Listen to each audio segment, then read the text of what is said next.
Well, my name is Sunken.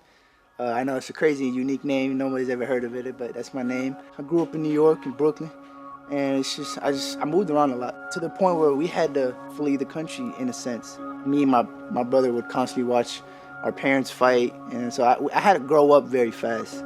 And once I came to Texas, and I went through high school here. After I graduated, it just went downhill. I started defying my parents. I was never home. I was doing the stuff I knew was wrong, but didn't care. Getting into these fights and stuff, I started hanging around with I would take gang members. So that period of time was crazy, and then that's when it started getting worse. I started drinking for the first time. I started smoking weed for the first time, and it just got worse and worse to the point where I was turning into like just a zombie walking in this world. And the night that everything changed, got home one night, something told me just to sit down. Before you go roll up, because that's what I was about to do. I was, man, I need a blunt. Something told me to stop while I was rolling. Something told me to pray. Just pray. Don't even pray like how other people just pray. Just talk. It's God. I was like, okay. Man, I'm talking about 30 seconds to like a minute into the prayer, I started crying, bawling, crying. I got on my knees. It was like, I don't want to live like this no more. And in that moment, as my face was just covered in tears and snot, I felt warmth and love from my head all the way to my toe.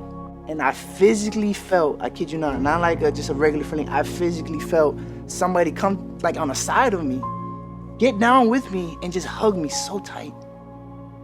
And I knew that was Jesus, because I knew, before I start crying right now, I knew that he already forgave me. He knew that all the things I was going through, I was gonna come back to him. That moment when I felt Jesus hug me and embrace me like tightly, and my whole body just got super warm, and I was just filled with love, and I knew I was forgiven. Man, I got up right away. I threw away the weed. I had some liquor, I had some Henny in the crib. Threw that away, I dumped it. I was like, man, I'm done. I'm done with it. I'm done living like a slave. I prayed over my house, all that, and immediately, like it was that quick, my life was never the same. Two of the scriptures that strengthened my faith, and I give myself reminder every single day, is Jeremiah 29:11. Is for I know the plans that I have for you, declares the Lord, plans to prosper you, not to harm you or destroy you, but to give you hope in the future. And the other one was I've always saw was Philippians 4:13. I can do all things through Christ who gives me strength. I can do all things. That spoke to me a lot, but I lean more towards Jeremiah 29. Because like I said, like now I'm trying to see what my purpose is, but I also don't want to rush the process that God is working in me. And like immediately after I gave my life to Christ, I kid you not, a week, 2 weeks, he started working in my life. I lost all my friends. I lost the girl that I was with. And God was like, I had to put you in isolation. I have to break you down because I am the clay, here's the potter. I have to break you down and put you in the fire so I can grow your faith and mold you and shape you back up. So that's what he's doing now.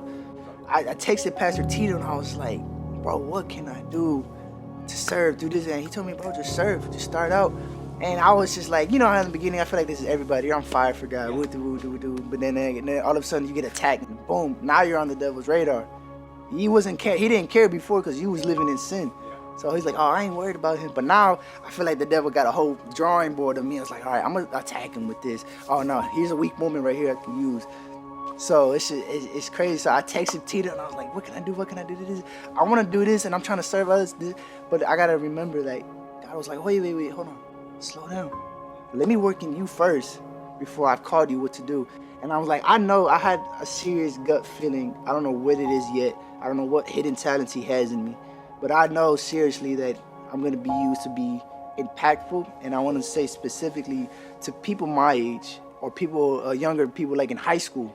Because what I've witnessed in the past through high school and then after high school, what I went through myself, it's just sad and broken. It's just like, and that's just the world we live in. So I was just like, man. So I had this feeling in the back of my head, or this thought, it's like, maybe I'll be called to, I don't know, go speak to other high schools or just, you know, whatever I can to impact what does the Bible say? He calls us while we're young, right? So, and the young generation is constantly getting attacked with it, and they don't even know it. So, man, I'm grateful that I'm here doing this video, this testimony. This is awesome. I hope this is just the beginning. I wish I can, because I want to serve more and do more in the church. I don't care if I have to sweep the stage and just mop it, whatever. Like, I don't care. But I want to be a blessing in expanding God's kingdom. I really want to do that.